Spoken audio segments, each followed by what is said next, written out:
Now let's put melodic minor into a setting where it feels very at home, and that is in a fusion setting. We're going to play over a progression that's rooted in G, which is going to toggle between G power chords and B flat. We're going to drop in this C flat 5 power chord, and then also play E minor 7. Now notice, from G, E is the 6th, so this chord is built on the 6th degree of G, so that's an indication that something's up. You can't play natural minor over it. You might think about playing Dorian over it, but the trick is here, you got this chord over here that has this flat 5 in it, and that note is an F sharp. Against G, that's a major 7. So that starts to give you the indication to play melodic minor. Though you might be able to get away with playing something else. This is the go-to mode. This is what we're going to use, and we're going to check out how we can use melodic minor horizontally over a chord progression. And also at the same time, we're going to revisit playing down in a low register. A lot of times I've been playing up in the high register, and that's a good thing to approach new improvisation concepts with. But don't forget, the low string sounds pretty cool. So let's check it out. Let's roll the loop. Let's check out how things pan out. So there's the progression. Let's let it roll for a second. Alright, there it is. So we have our 1 doing what it does so well, encompassing its an all-around great sound over all the changes. We got the 9 to the flat 3. And more and more I'm going to start doing that is coming from scale tones from below a half step, even if the note that I'm bending at is not even diatonic to the scale, just a great sound. We have the 4. In a minor setting, remember the 4 is much more likely to sound like it's going to contribute something than it is in major. So a lot of times you're going to be able to use it.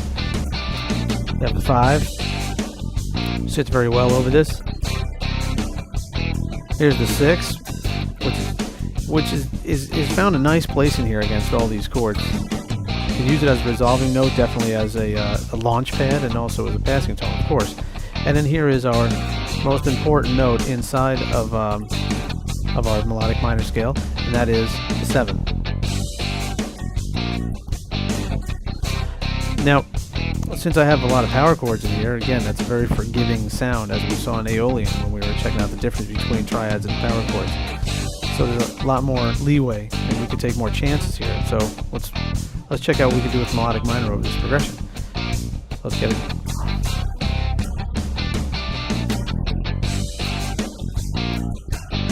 And here I'm utilizing that low register as I said I would.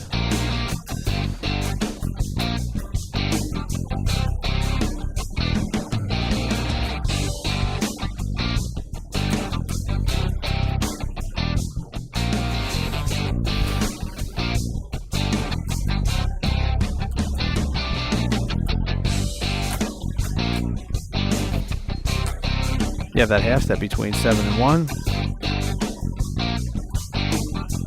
And of course between 2 and flat 3. And notice I keep toggling back to that motif.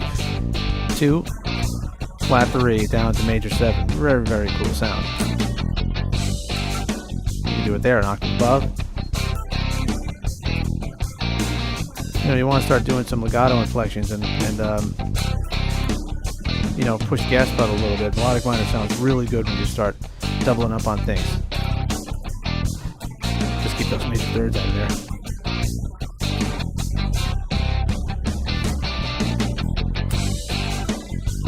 Let's utilize that lick we discovered in the last segment. That traditional rock and roll lick.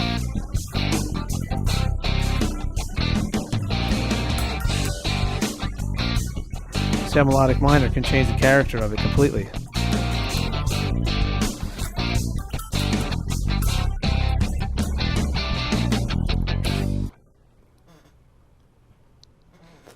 So as you can see, melodic minor has got a very, very cool sound. Though it's close to Dorian, it's a huge difference having that major 7 in there.